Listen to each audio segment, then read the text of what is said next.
300,000. What is this? Well, let me try to explain. Okay. Currently, on my YouTube channel, there are over 3,300 videos. Some of those videos have been on my YouTube channel for as high as 5 years.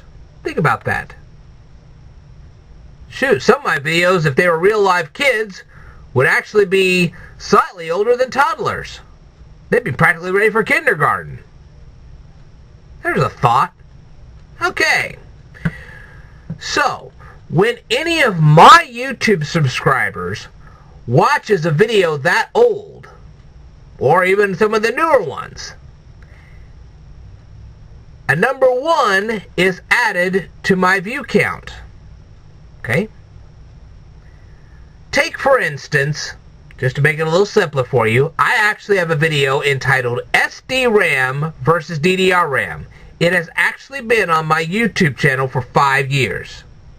Okay? And there is a tally underneath that video. And that shows you how many times that particular video has been watched since it was uploaded 5 years ago. So that means that in the last 5 years, that particular video has been watched over 11,000 times. That's a lot of views. And it will continue to accumulate views until either I decide to remove it or YouTube decides to remove it. It's just going to keep gathering views. That's the way it works. Okay. So every single one of my videos has a little tally right underneath the video that shows you how many times they've been watched ever since that video has been loaded onto my YouTube channel.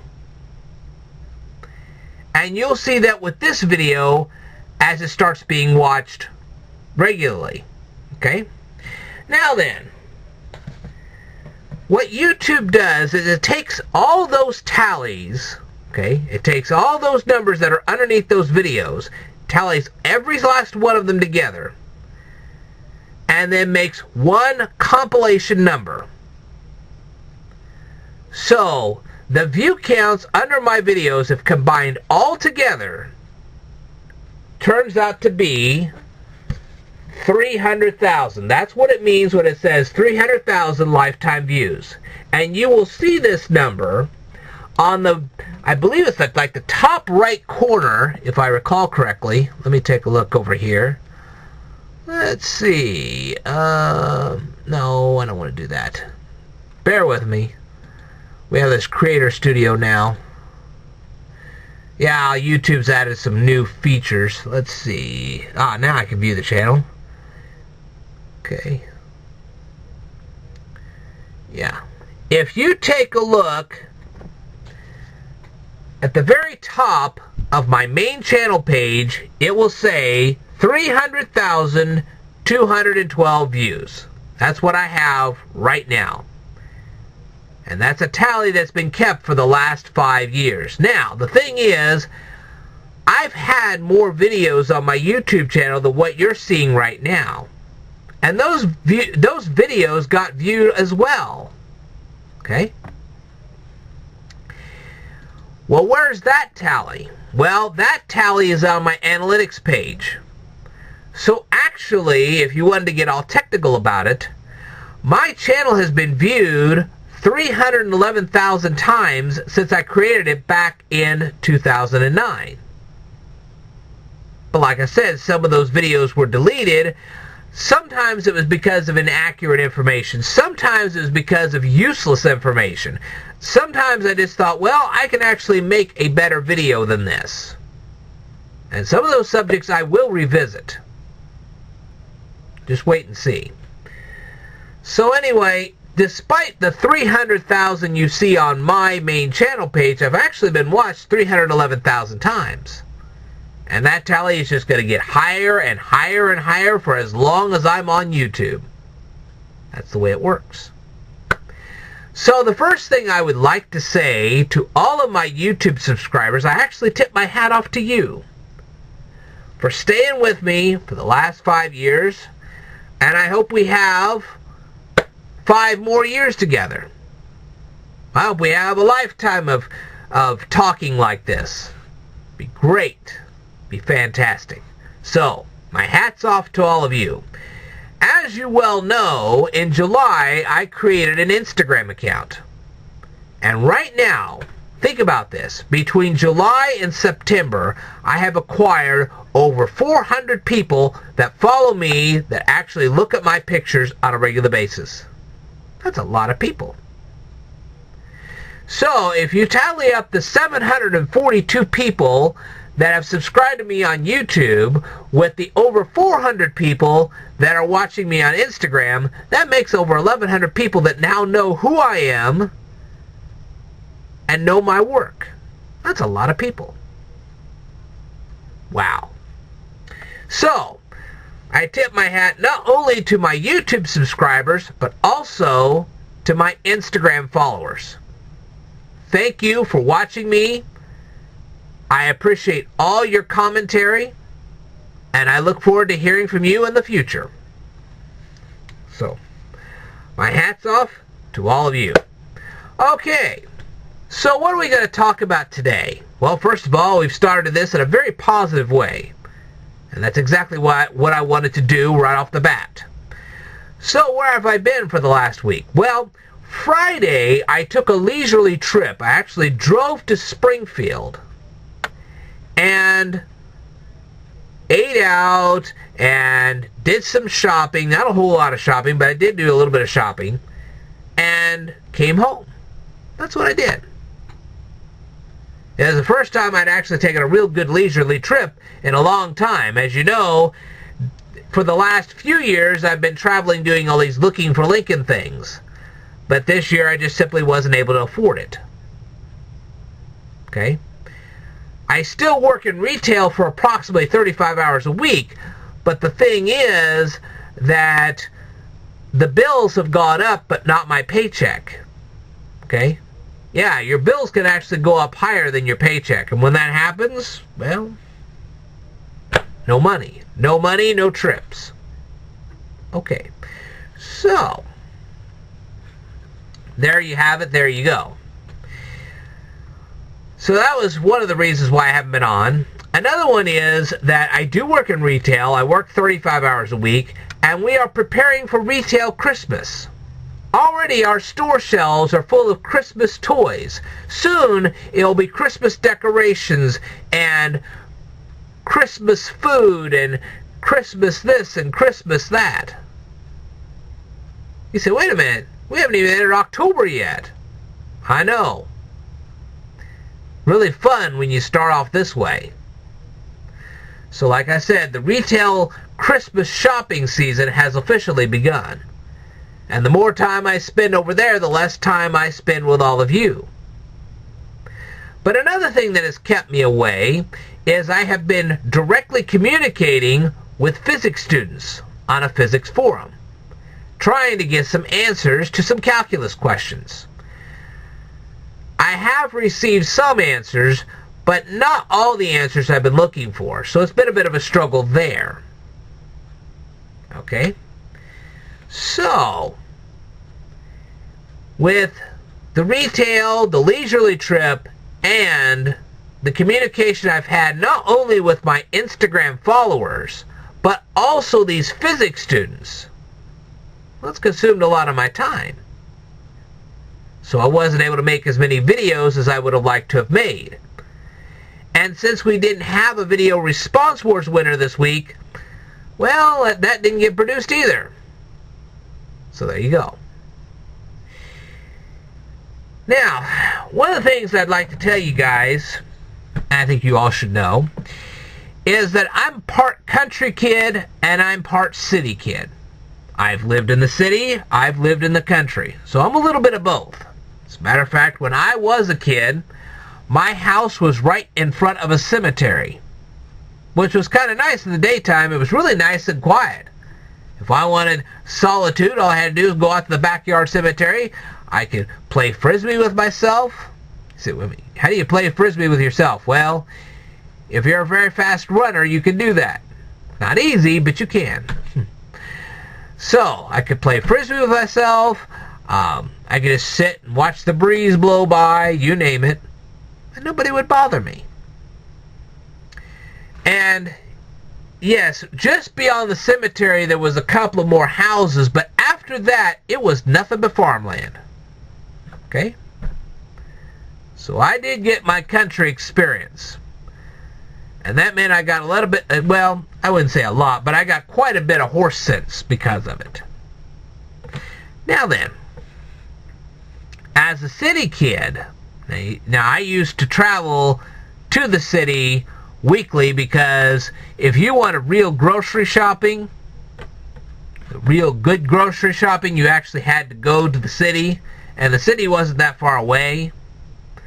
So I used to go to the city, and if you wanted to watch a good movie in a movie theater, there was no movie theater where I lived as a kid. You actually had to travel to the city to get there. The city wasn't too far away. So there you are. So I got the city experience between the shopping and the watching of the movies and actually going to the library. Now, the little town I lived in actually had a library, but it was really, really limited. But I had a library card from the city.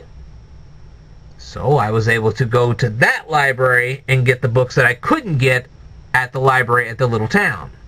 See what I mean? So, I was educated at a rural school, but the last 2 years of that school, I actually ended up going to a city school. Not all day, but part of my day I was at a city school, and then I was back to my rural school in the afternoons. So I got both types of education. And when I graduated from high school, I actually moved to the city, which was kind of ironic because they ended up moving to the outskirts of the city, which meant that if you looked at one direction, you saw the city. If you looked at the other direction, you saw nothing but cornfield. So I was still half and half. For a long time, I was half and half. Half city kid, half country kid. So I got the book smarts from the city, and of course I got the horse sense from the country. And the neater part about all this is that when I was a kid, my grandfather lived a long ways away, and he really lived out in the boondocks of country. I mean, you think that where I was living was bad? Oh, no, no. He lived in the most rural area you'll ever think of. There was nothing but cornfields around him. You had his house and cornfields everywhere. So he really was a rural kid. Okay? So, again, more horse sense from there, but like I said, I still got my city sense from the other side. So I was kind of a unique mix. And I say this because of somebody that I follow on Instagram called Cherokee Dipper. And I was going to tell him, and now I'm telling him in a video, that that's who I am. I'm kind of a mix between the two. Half country, half city. So I can appreciate both. I'm basically your urban cowboy. Go figure, huh? Unfortunately, some of the people that I have encountered both on YouTube and Instagram don't have that unique mix of country and city life. And that's become somewhat of a detriment to their education. Let me explain. Alright. When I was a kid, I went to a rural school, and our school mascot was a Native American. Wow. Now, although I never actually met a Native American, at least not back that time, I was very much well aware of their lifestyles because there was a museum in our tiny little town that part of it was dedicated to these Native Americans. And even though I never met a Native American, the ones who actually ran that museum had met Native Americans.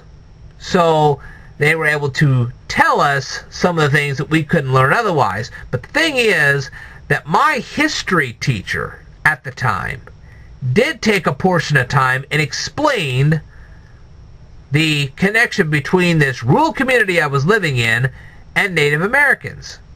He actually took a couple of days and explained it all to us.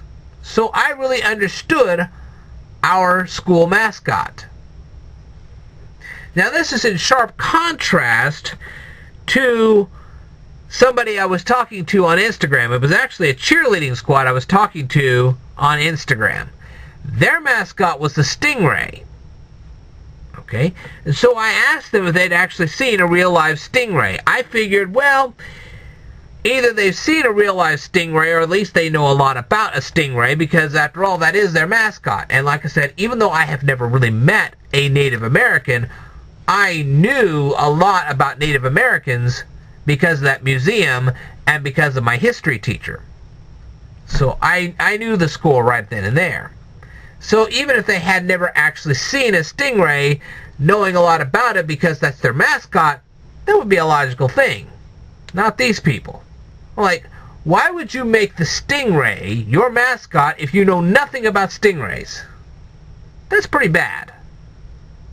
Okay? And this is some of the things that I run into when I deal with Instagram. Okay? Another thing I ran into was when people take selfies on the beach. Okay?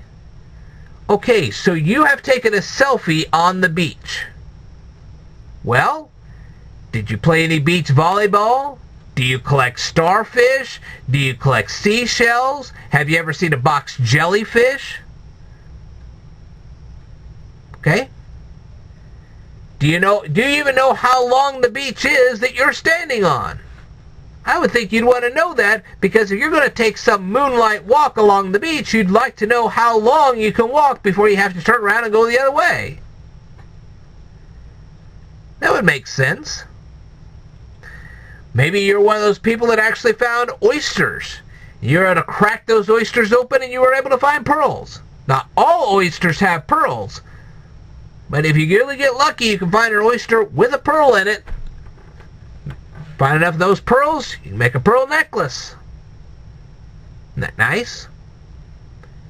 You can do those kind of things on the beach. You can actually build a sandcastle on the beach. I actually had one Instagram person I was talking to, and after asking them if they had actually built a sandcastle on the beach, they actually took the time, they actually built a sandcastle, took a picture of it, and let me see it. That was nice. There's a lot of things you can actually do on a beach besides just sit there, watch the sunset, and swim in the water. You could go snorkeling. You could ride a jet ski. You could have a surfboard. Think about that. Why not take pictures of seagulls? There you go. So if you're on Instagram, make your pictures a little more interesting. That way they become conversation pieces. And the sooner they become conversation pieces, the more likely you're going to get likes and comments on your pictures. So the very things I'm telling you are helping you get more views and more comments on your pictures, which means that they're going to get more popular. They're going to get recommended more often. More people are going to see them. And more people will communicate with you. And you'll get a lot of new followers for that. I shouldn't have to tell you all this.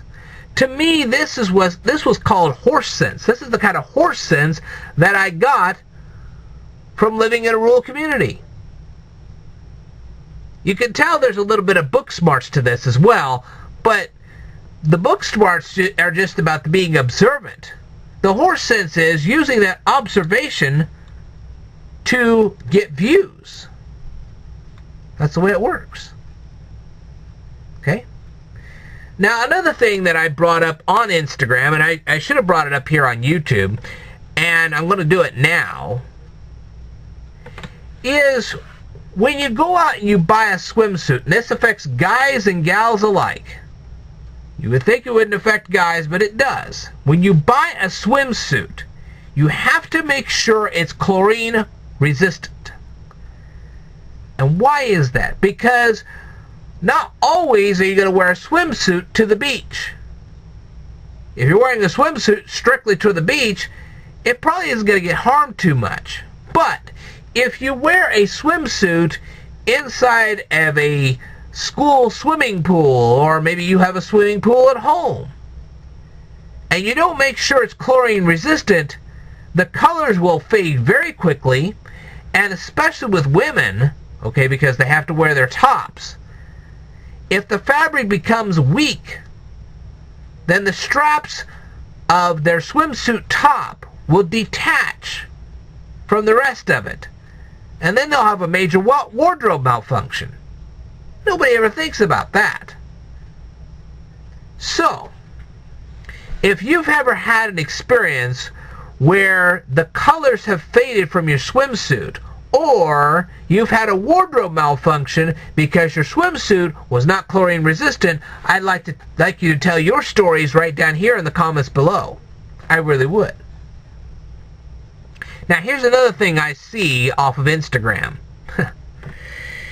This one's real sweet.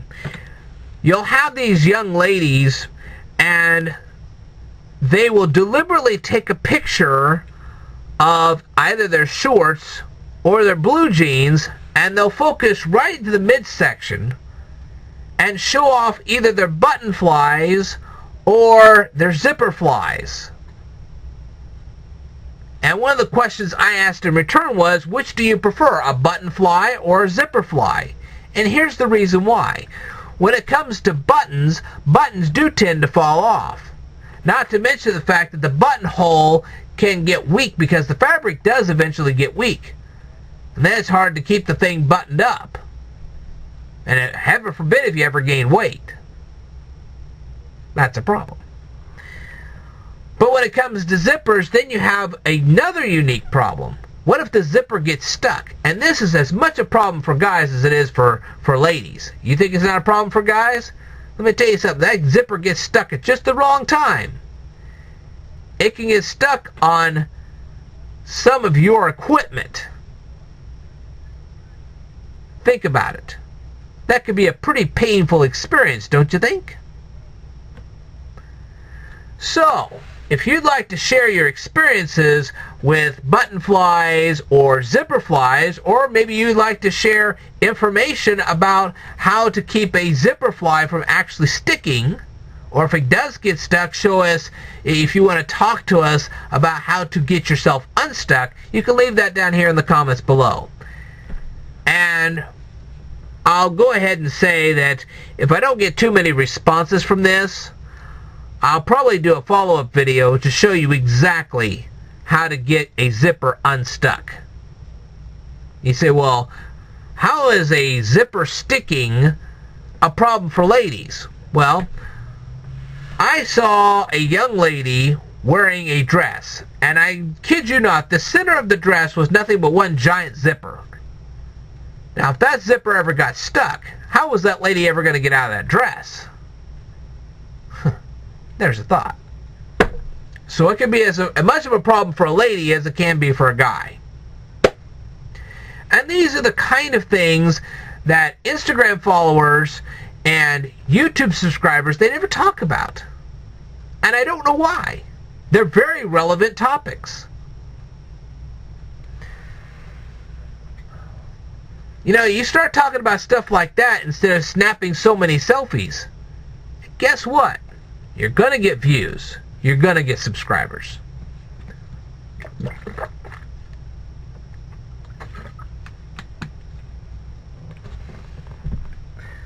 Now, as you know, at one time, New York had a... This is New York... New York City. New York City. It actually had a mayor known as Michael Bloomberg. And he proposed a law, it never really got passed, but he did propose a law in which no restaurant could sell you a cup that was more than 16 ounces in size. Now think about the economic impact of something like that. You say, well, what's the economic impact? Well, I'm going to put a link down here, right down here below, and you're going to see it for yourself. Now think about this. every 1,000 cups, now these are plastic cups, for every 1,000 plastic cups that are manufactured, they cost approximately $11. You pay $11, you get yourself 1,000 plastic cups. Now, if you're talking about paper cups, if you bought 1,000 paper cups, you would pay approximately $120 for them. Now, if you're buying styrofoam cups, if you buy 1,000 styrofoam cups, you're going to pay on average $25 for them. Now, what if your restaurant serves 1 million people a day? Think about the millions of people that are served at McDonald's or Burger King or any of those restaurants. Okay? So 1 million people show up, and you're going to need 1 million of those cups. So for every 1 million that show up, you're going to have to pay out $1,100 if you're doing plastic cups. If you're doing paper cups, it's going to cost you $12,000 for every 1 million customers that show up. Now that can put a pretty significant dent in your restaurant profits. You already have to worry about health insurance for your employees. You already have to worry about their paychecks and how much minimum wage is going to cost you. And now you have to deal with this as well? All of a sudden, Michael Bloomberg comes around and he says, the 42-ounce cups you've been selling lately, you can't sell them anymore. You have to go back to these 16-ounce cups. So now you've got a massive inventory of either plastic or paper or styrofoam cups that have cost you an arm, leg, hand, and foot, and now you can't serve them to your customers? That could put a big dent in your profits. And what are you going to do with all those cups? You certainly can't serve them to your customers because Michael Bloomberg has said you can't do that. So now what are you supposed to do with them? Well, if they're paper cups, they can be recycled. But that's an expense to you. Plastic cups are much the same way. But styrofoam, they can't even be recycled. So now you have to take them to a landfill. And when you take them to that landfill, you're going to be charged for putting them in the landfill. So there's an ecological impact to this, as well as a financial impact to your restaurant. But was this ever talked about? No. That's wrong. You see, people don't bring up subjects like this. And I don't know why. This is the same type of thing that I was dealing with when I dealt with Kony 2012. Okay, and I got a lot of views for that. Some good, some not so good. Like I said, I really didn't have a problem with the charity per se, but the first 6 minutes of that video was just nothing but a pack of lies. And I smacked him up for it, too. You saw how fast that charity went to the toilet. This is the same kind of thing, and I felt really bad when I got to realizing that not everybody has had the same horse sense and the same book sense that I've had over the years. I feel myself to be most fortunate because I've had both. And I hope I'm able to then give it all to you guys, and you guys will have it as well. You should. If you don't have it, you've been deprived. I'm not even going to mince words with you. You've been deprived, and that's not good. You should have these kind of things. Okay? It's no different than when I dealt with Jeff Bliss. I felt pretty bad that he never knew anything about Roman forums or honor challenges. This is something that I've known for a long time. This was things that were discussed not only in my rural school, but in the books that I've actually sped read. I've sped read books about stuff like this. Jeff Bliss should have known this stuff. If he had, he would have made a much better presentation in front of a school board rather than making a tirade in a classroom. And he probably would have shamed his teacher. And she needed to be shamed for her lackluster teaching methods. she wasn't ignorant. We didn't say she was ignorant. We just said that her presentation sucked.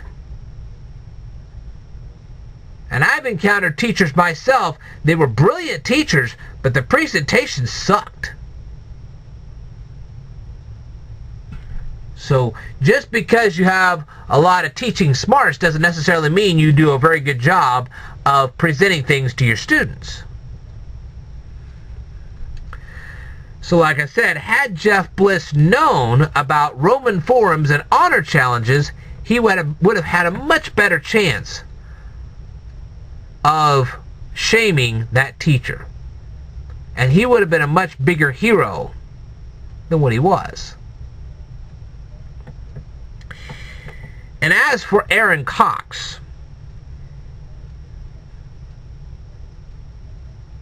you say, well, she was such a great gal for going and trying to pick up her friend who was obviously drunk. Well, if you're not thinking the whole thing through, then she might look like a hero. But there's the thing. If you're not thinking things through, and let me go ahead and get a marker here, and let me help you think things through the way they should have been thought. And this is where the horse sense and the book knowledge comes into play. You see, they didn't emphasize certain details of that particular story, which changes the whole story completely. When you think about it, you had this house where there was an underage drinking party going on. Okay? And you have Erin Cox, and I know this looks like a stupid ditty little car. I didn't say I could draw well. I just said this will look like a halfway decent illustration. Now here you have Erin Cox. She's driving towards this house where her friend is waiting for her on the curb. Okay, that's her friend. Erin's in the car, her friend's standing on the curb waiting for Erin to show up. And you think, well, this would be all fine and dandy. Erin just come over, pick up her friend, and take off. No. Here's the problem. You have at least 12 kids, if not more. I don't know how many kids were actually in the house, but let's say there was just 12 of them. We're going to represent them like this.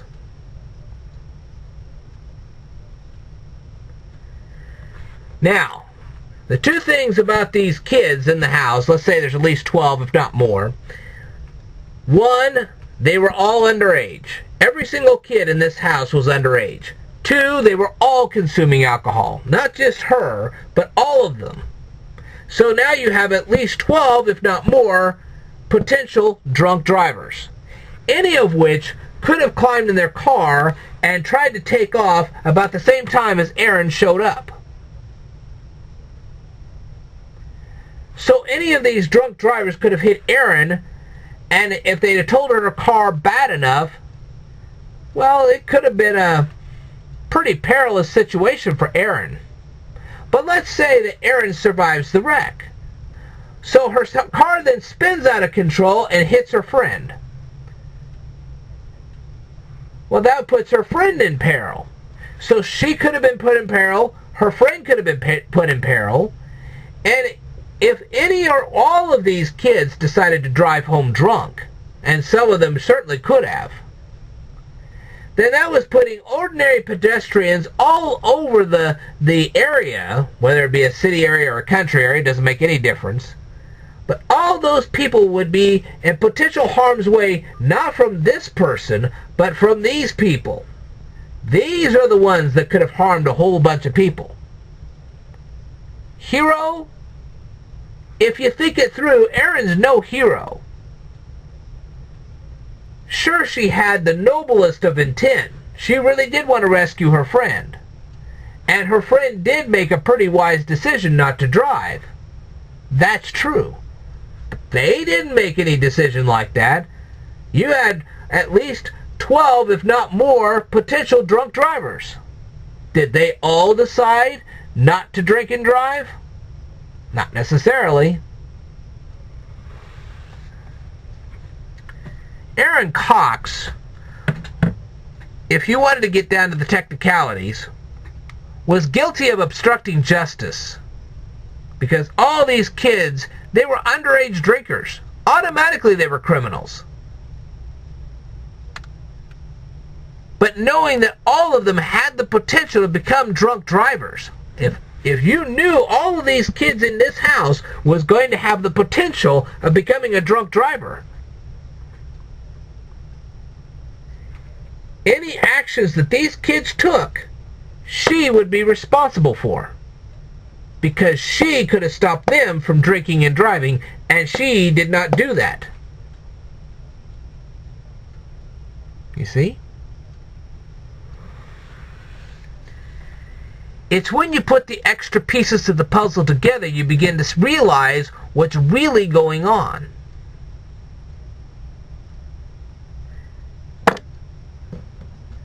Now, when I was growing up, it was simple horse sense. We didn't have to have any lectures about the law. We just had a bunch of farmers come together and say, look, you could potentially put your friends in danger by drinking and driving.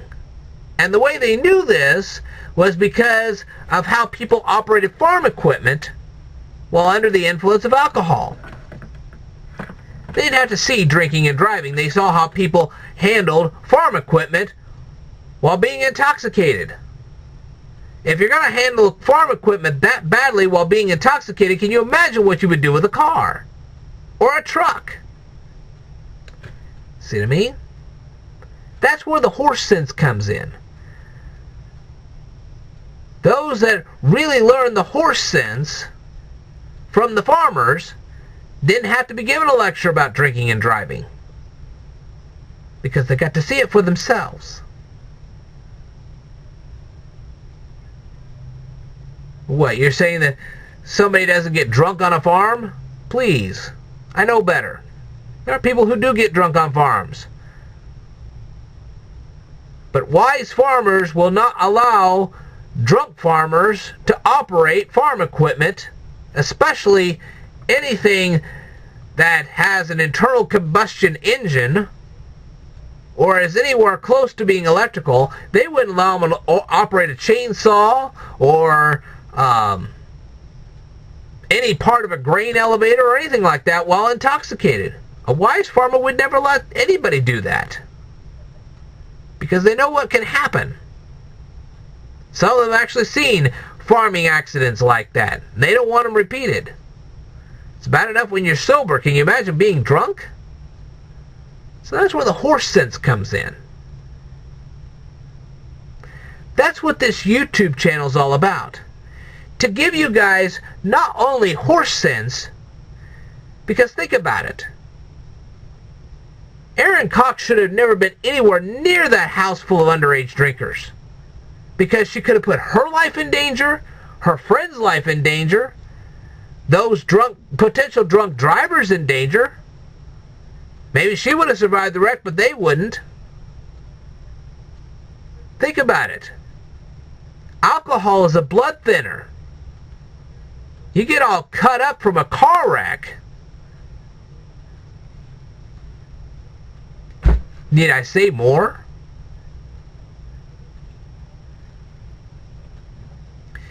This is what I'm talking about. This is the intelligence I'm trying to get you guys to absorb. This is life-saving information that will keep you ahead of the game. Now, the other thing I'm going to talk about is the homeless shelters that they have in South Carolina. They're homeless camps. And I'm going to leave an article about that right down here below. You can take a look at it for yourself. Let me say this to you. In the old days, they used to have these things called debtor's prison. When you got bad enough in debt, you got thrown into prison, and you didn't get out of those prisons until you paid the debt off. It was that simple. And some people never got their debt paid off, so they spent the rest of their lives in prison. I don't want you in a debtor's prison. I don't want you in any of those homeless camps. The days have come of the haves and the have-nots. The reason for that is because we are switching from an industrialized society to an intellectual society. And I want you to be prepared for the intellectual society. You'll either learn or you won't work. It's that simple. I want you to be the haves, not the have-nots. I really care about what happens to you. That's who I'm all about. Do you feel a little more educated tonight? Wow. Things I've talked about. But that's what my YouTube channel is all about.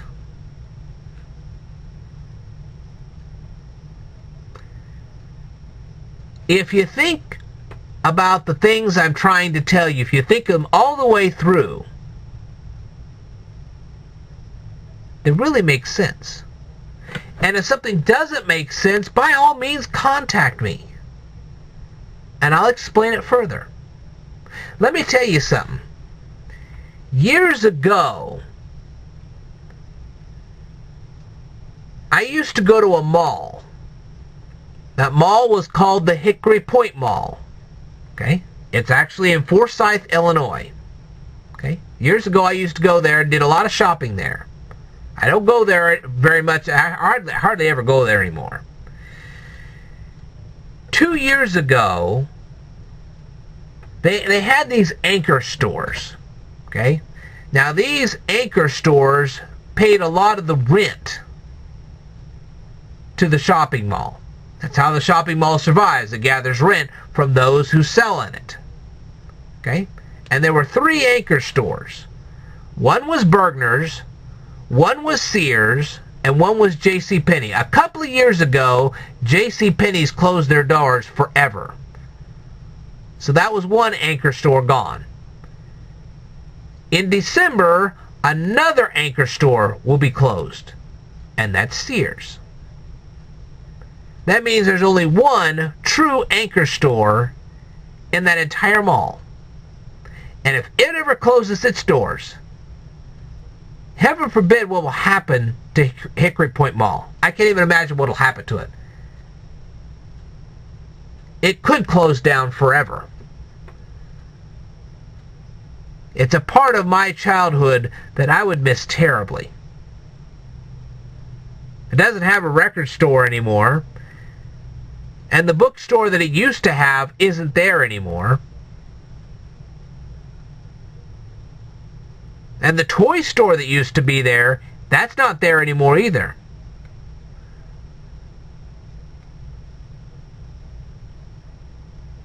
In ways, it haunts my memory.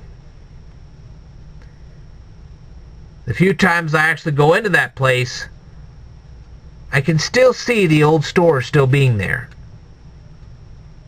And I miss them. I miss them bad. But what's even more missed are the employees that used to work there. I don't even know where they're at now. Some of them may not even be working at all now. That's what I'm talking about in the haves and the have-nots. Some people have jobs, some people don't. Which shall you be? Will you be the haves, or will you be the have-nots? You learn from me, you'll be the haves. You don't, there's a good chance you'll be the have-nots. And that's not the way I want it. So, that's why I'm here. That's why I'm teaching you. I'm here to help you. So I'll conclude this video by saying thank you very much for watching all of this. Thank you for learning. Thank you for continuing your subscription to me. I look forward to serving you in the not-so-distant future. I will tell you more in a future video, so I want you to stay tuned.